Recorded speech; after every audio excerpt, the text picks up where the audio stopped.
Hello friends, Rajshree किराना business में एक बार फिर से बहुत बहुत स्वागत है। आज फिर से एक नई वीडियो के साथ आपके सामने पेश हुआ हूँ।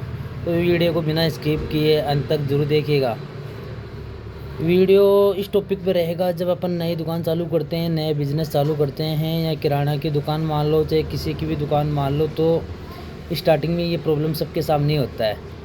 हर एक बंदे के सामने ये प्रॉब्लम होती है। किसी को नॉलेज नहीं होता है, सबको नॉलेज नहीं होता कि स्टार्टिंग में होता तो क्या होता है, कैसे क्या करना होता है। तो इस चीज़ के बारे में मैं आपको अभी एक वीडियो लेके आया हूँ। तो जल्दी शुरू करते हैं वीडियो को। मान लो आपने भी नई दुकान की है या नई दुकान करने का आपका विचार है, तो सबसे पहले अपन माल भरते हैं। माल भरने के बाद में ये होता है कि यार इसके ऊपर एक्सपायर डेट लिखी होती है। तो एक्सपायर डेट का सबको नॉलेज नहीं होता है कि क्या होता है क्या नहीं होता है, कब की होती है। आजकल तो चलो फिर भी नॉलेज होने लग गया, लेकिन स्टार्ट में करते हैं तो मेरे सामने भी आई थी ये चीज़। और मैं सोच रहा हूँ कि ये सामना आपको भी करना पड़ेगा शायद। कि तो अपन जब भी माल लेते हो तो उसके ऊपर एक्सपायर डेट ज़रूर देखें। तो जब एक्सपायर माल हो जाए तो उसका क्या करना है, उसके बारे में एक वीडियो लेके आए। तो वीडियो को बिना देर किए स्किप किए हुए और जरूर अंत तक देखिएगा। तो इसमें मैंने कुछ पॉइंट बनाए हैं। तो मेरा पहला पॉइंट है कि जब भी माल हो तो उसकी डेट देख के लें कि कब का बना हुआ है, कब तक चलेगा, ये कितने महीने चलेगा, इसकी डेट कितनी लंबी है, उस हिसाब से उस माल को लेना। तो जब भी आप माल ले तो माल के ऊपर डेट जरूर देखना। ये नहीं कि बिना देखे माल ले लिया। तो उसके ऊपर एक एक्सपायर डेट लिखी हुई होती है, तो उस डेट को ज़रूर देख के माल लेना कि इसकी डेट कितनी लंबी है, उस हिसाब से आप माल लेना। मतलब हर सभी सामान की सेम उनकी एक्सपायर डेट नहीं आती। किसी की 2 महीने की आती है, किसी की 4 महीने, तो किसी की 6 महीने, किसी की 9 महीने तक भी इनकी डेट आती है। तो आप जब भी माल ले तो एक बार एक्सपायर डेट जरूर चेक कर लेना। उस हिसाब से ही आप उसकी क्वांटिटी लेना आपको। और स्टार्टिंग में मैंने पहले बताया भी था, एक वीडियो मैंने पहले बनाया भी था, अभी भी मैं बता रहा हूँ कि आप माल ज़्यादा न लेके वो कम कम क्वांटिटी में लेना, ताकि आपको थोड़ा नॉलेज भी हो जाए और सामान भी आपका रेगुलर निकलता रहे। ये नहीं कि आप स्टार्टिंग में माल भर के दबा के भर ले रहे हो, माल स्टॉक हो गया, निकल ही नहीं रहा था, तो पड़ा पड़ा एक्सपायरी होगा। तो आप ज़्यादा क्वांटिटी ना लेके कम क्वांटिटी लोगे ना, तो एक्सपायर भी नहीं होगा और आपका माल भी निकल जाएगा। तो ये तो था मेरा पहला पॉइंट। दूसरा पॉइंट है कि माल ले तो ब्रांडेड माल लेना। ब्रांडेड का मतलब है कि आप कंपनी वालों से माल लोगे, चाहे डिस्ट्रीब्यूटर से ले या होलसेल वालों से ले, तो आप कंपनी का माल लेना।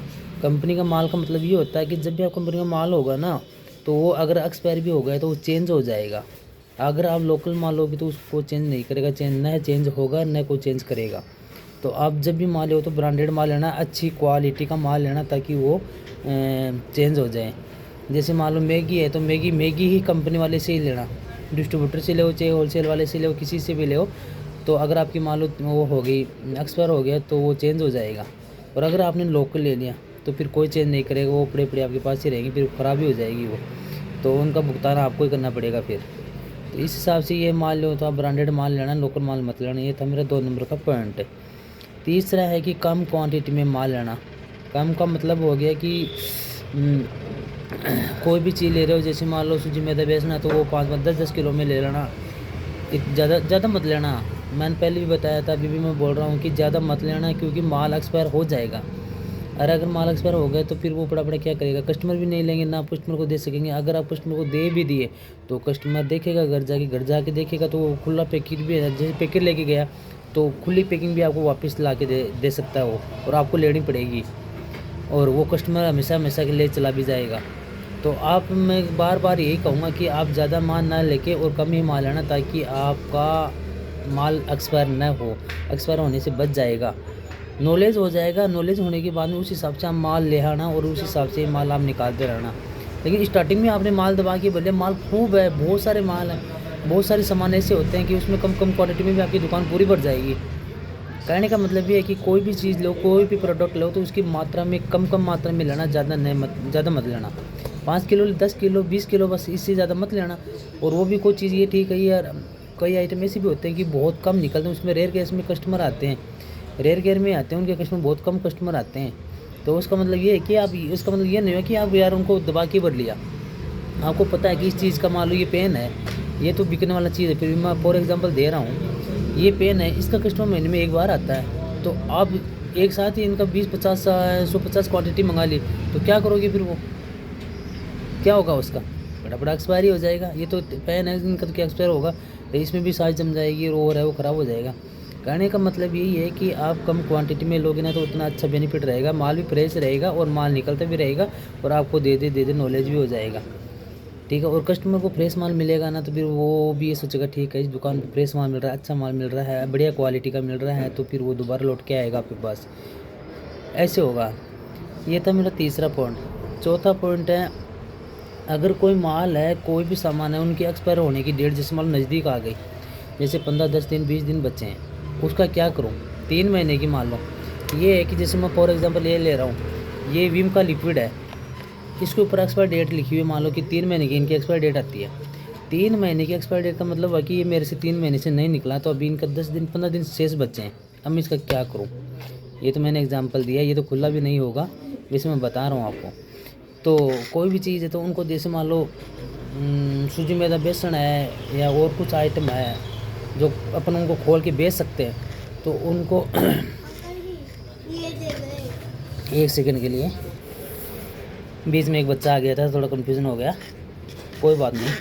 तो मैं कह रहा था कि जैसे मान लो उनकी 10 दिन की डेट बची है, तो 10 दिन की डेट बची, तो अब ये निकल रहा नहीं रहा, तो ये माल आप पीछे मत रखना, इस माल को आप काउंटर पे रखना आगे, और ऐसी जगह में रखना जहाँ कोई भी कस्टमर है तो उनकी नज़र इस प्रोडक्ट के ऊपर पड़े। कोई भी कस्टमर आपके पास है तो उसकी पहली नज़र इस प्रोडक्ट के ऊपर पड़े, फिर उनको ये लगेगा कि हाँ यार ये चीज़ काम में आने वाली अपनी, तो क्या पता है वो जल्दी निकल जाए। तो आप पीछे दबा के रखोगे तो वो पीछे रखा ही रह जाएगा, तो उस माल को आप काउंटर पे डिस्प्ले करो ताकि वो जल्दी निकल जाए। ये था मेरा चौथा पॉइंट। और अगर पाँचवा पॉइंट है, सीज़न के हिसाब से, सीज़न के अकॉर्डिंग आप माल लेना। सीज़न का मतलब ये है, जैसे आप सर्दी का मौसम है, सर्दी के मौसम में आप सबको पता है कि कोल्ड ड्रिंक कितनी बिकती है, तो कोल्ड ड्रिंक ले तो आप कम भी क्या, उनकी तो खुली बोतल तो आती है नहीं, वो तो कार्टून ही आता है। अब वो आप कौन से आपका एरिया जानेंगे, वो तो आपका एरिया आप लोग जानेंगे, उनको तो भाई कैसा क्या है कैसा नहीं है एरिया के हिसाब से, कि आपके एरिया में अभी सर्दी में भी कोल्ड ड्रिंक निकलते नहीं निकलते, हमारे तो नहीं निकलती, और हम सर्दी में स्टॉक करते भी नहीं ही मान लेते हम। तो इसका मतलब ये है कि आप जैसे मान लो कि ये गर्मी का सीज़न है, तो गर्मी का प्रोडक्ट ज़्यादा बिकने वाला है ये, तो ये माल आप ही उनका स्टॉक कर दोगे सर्दी में, तो इनकी एक्सपायर डेट कितनी आती है, 3 महीने की आती है। 3 महीने में सर्दी में निकलेगी नहीं निकलेगा तो ये एक्सपायर हो जाएगा, एक्सपायर होगा तो फिर क्या करोगे। तो कहने का मतलब ये है कि सीज़न के अकॉर्डिंग ही माल लेना, कि इस सीज़न में कौन सा माल ज़्यादा बिक रहा है। अभी जैसे मान लो सर्दी के मौसम में तो गजक है, गजक भी 2 महीने ज़्यादा बिकती है, 2 महीने का 2 महीने 2.5 महीने बस लास्ट इतनी बिकती है, फिर वो गजक नहीं बिकेगी। जैसे जैसे गर्मी आएगी वैसे वैसे गजक की क्या स्टॉक हो जाएगी, वो निकलेगी नहीं। जितना आपके पास है तो वो बचा ही रहेगा, वो तो आपको ही खानी पड़ेगी, ना वापस होगी, वापस भी नहीं होती। तो कहने मतलब ये है कि सीजन के अकॉर्डिंग ही माल लेना, और उस हिसाब से ही आप क्वांटिटी लेना, उस हिसाब से ही आप माल को रखना ताकि माल एक्सपायर नहीं हो।